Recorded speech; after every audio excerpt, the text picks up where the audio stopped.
Good morning, everybody. I'm blessed to be here with Mr. David Lynch this morning. And what most of you are correctly guessing is that David has agreed to be a next person from Epiphany to come share his views on stewardship, or as we've euphemistically or happily named stewardship in 2020, Epiphany's Engage in Generosity season or campaign, as the case may be. And the Stewardship Committee also has a better name than Stewardship Committee. It's called Committee on Gratitude, and I think gratitude is what is the root of our generosity. And that same group was kind enough to write questions for us, which we asked everybody in our Committee on Gratitude trailer, which I hope everybody has seen by now. Look through the YouTube page or Facebook's Epiphany's page on Facebook and look for Kathy Young. That's the 2-minute 40-second trailer on gratitude. Came out pretty well, not gonna lie.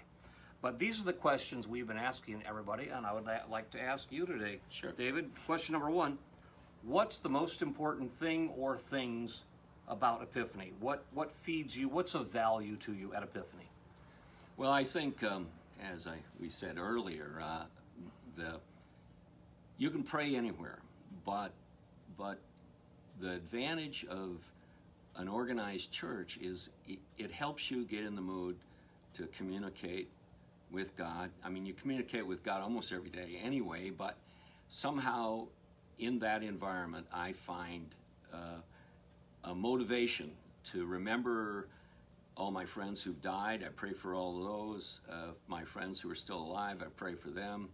And I say certain prayers to God. One of the things I always do is thank God for all the wonderful things God has provided me with. So, that comes from a church environment. Although I've said prayers in the wilderness, and I've said prayers when I was deathly afraid climbing a mountain. So you can pray anywhere, but the church helps you get in the right frame of mind. And are you suggesting, what I'm hearing is that being with a group of like-minded people who are also praying for their loved ones and friends, both living and departed, I find has almost like an amplifying effect. I think that might be right. There's a collective consciousness I think that might be right. Which magnifies. Yes, I think that might be right. And that happens for you, am I assuming correctly, during the church service? Well, I try and get in the mood on the way here, and then during the service, and afterwards, if, depends on what happens next. Just out of curiosity, how important or not important is the actual Eucharist to you? Oh, extremely important, because it's your tightest connection to Christ and through Christ to God. Okay. You did hear that instead of give money, pledge more, the Committee on Gratitude came up with a much catchier phrase, engage in generosity. And what, if anything, does that phrase, either engage or generosity or the pairing of the two, mean for you? Well, the Christian tradition is a loving giving tradition. There are other religions that also have a loving giving tradition, and that I think is the essential nugget of what our Christian faith is, and the generosity can be people volunteering their labor or some other thing like that, but it can also be money. But sometimes you have to engage in tough love, because sometimes you're enabling in your generosity providing someone else an opportunity to do something that's actually bad for them, like a drug addict. Sure. Classic example. So am I hearing you correctly that for you, you use the phrase loving giving is a synonym for generosity? Was that a fair assumption I guess for me to hear? you could say that, but to me, that's the essential nugget. If you look at what Christ taught during his short mission, it was always a loving, giving example. Right. And as you also then went on to suggest, his loving and giving was always really well informed. And he was a tough lover at times too, where he appeared not so Jesus meek and mild, but to love in certain situations, like the episode in the temple, and right. So there are cases where tough love is but that's a loving giving tradition also. Of course, right. It's just a tough love.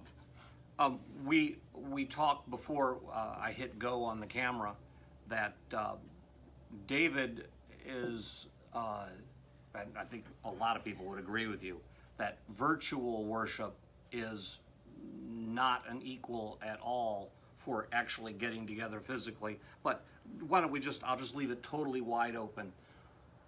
Has Epiphany been able to do much of anything for you during these months of COVID? A little, but what I would have to say is it's pretty weak tea doing stuff over the internet. It's just not the same. The other thing I struggle with, in fact, I was so desperate to come back to church that I was entertaining the idea of calling you and Rick and having a service, and I'd pay the fine, whatever it was. Mm-hmm. Even if it was a big fine, I didn't care. I'd pay it if I could just come back to church. Well, maybe we'll talk, David, after the camera's off. What I've learned is that if you're going to break rules, you got to be really sneaky about it. Then you can break great big rules. But if you're basically sort of unapologetic, like, oh, this is how it is, that's why I'm not trying to hide from you that I'm healing on the Sabbath because his withered hand needed healing, and who among you doesn't pull the ox out of the ditch even on the Sabbath? That's when you get in trouble. That's when you have to start paying those fines. Right. It's like, hey, I'll pay the fine. Fortunately, we started coming back to church in the courtyard, and that was a relief to me in terms of the pressure in my own case, as to, so I didn't have to pay a big fine, but I was willing to. It's great to have you, and let me, of course, I'm the guy who turns it into an ad. 8 a.m., we're still meeting out on the patio, and we'll be there this Sunday. It'll be sunny, beautiful, but please bring a nice warm coat. And if you'd rather be a little too warm than a little too cool, as I would, you might want to consider bringing a hat too, because it looks like the service will begin at about 48 or 49 degrees and finish up in the mid-50s. So it's possible. Yeah. But again, I lived in Michigan for 10 years. That's not that challenging. We can do it.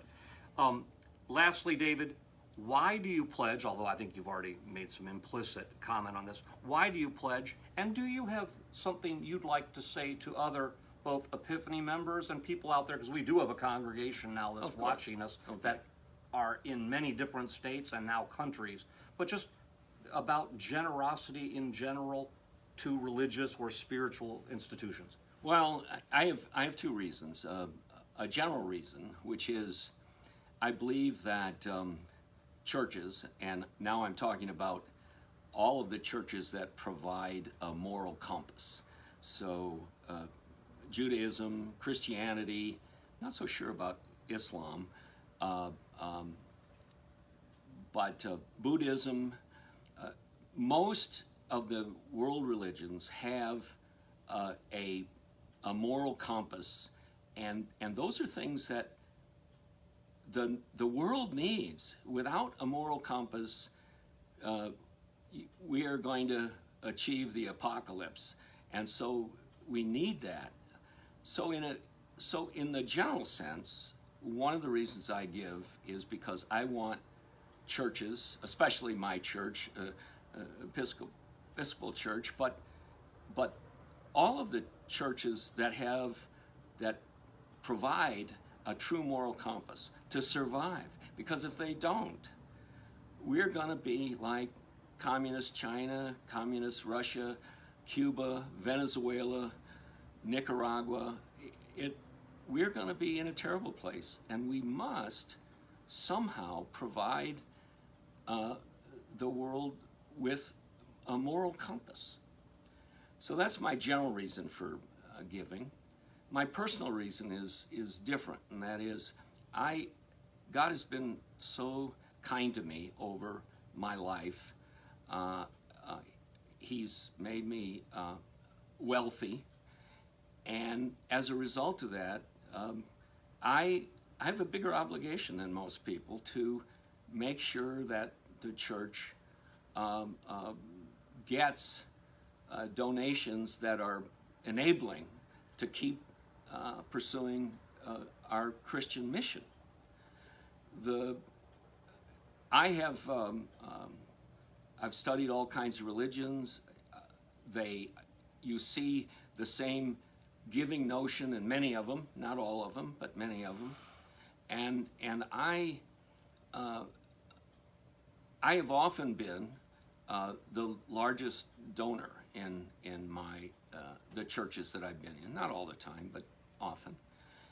And it was just a manifestation of the fact that I felt that God's been so good to me that I got to try and pay back however I can. You know, if you knew the date certain of your death, you might be able to adjust what you pay each week or month, or like I do quarterly, so that on your last day you spent your last penny. But no one knows what the future holds, and so you don't. You have to keep enough money so that if you're still alive next month, you can pay the bills. So you can't give everything. But one of the things that a gift should be is it should be a sacrifice. That means you have to forego something else in order to get it. So everybody's in a different place in terms of their own finances. Everybody's in a different place as far as what they think they can give. But the way you should think about it is what it causes that gift to be at least a little sacrifice. It's an interesting idea. And so and everybody's in a different place. So what I give doesn't necessarily mean anything about what someone else should give, but you know, it should be something where you forego something else because of it. That's a sacrifice. See, I think but at the same time, it's you're right about that. That sacrifice, which sounds horrible to people, the reason it's a benefit is because it keeps this what you call loving giving in the forefront of your mind. I give roughly $20 a day, every single day, to Epiphany. It never would occur to me that I could afford to drink a Starbucks. Well, even I agree with you. But and I even gave up coffee. I gave up coffee completely 5 months ago, and because one of the things I thought I can really save money. Well, this sacrifice has made my heart happier. I sleep better at night, and it makes my gift to Epiphany all the more easy. This is a win-win-win. But it is, like you say, a sacrifice. Yeah. Well, and we have the tradition, long before there were organized religions, you know, if you look at archaeology, where people made a sacrifice for a person who was died. You know, they bury stuff with them, other things like that. Things of value. Yeah, right. Things of value. And before there was money in a big way, those things were like sacrificing the fatted calf or some other thing like that. But today we have a medium of exchange that makes giving more monetary, maybe, but it still has to be a sacrifice, or you're not given enough. So that's one way of thinking about it. I bet we could go a lot longer, but we have sort of a time expectation. Oh, sure. So, David, we've got plenty of Purell here, so let's shake hands. And may I thank you for joining us today and sharing your thoughts and being a person of loving giving, both with the parish and I know in the greater world. Yes. So God bless you, and God bless you all. Today is Wednesday, so I will see many of you in less than whatever it is, 10, 12 hours when we're back on this evening for Supper Song and Praise, virtual edition. All right, I love you. God bless.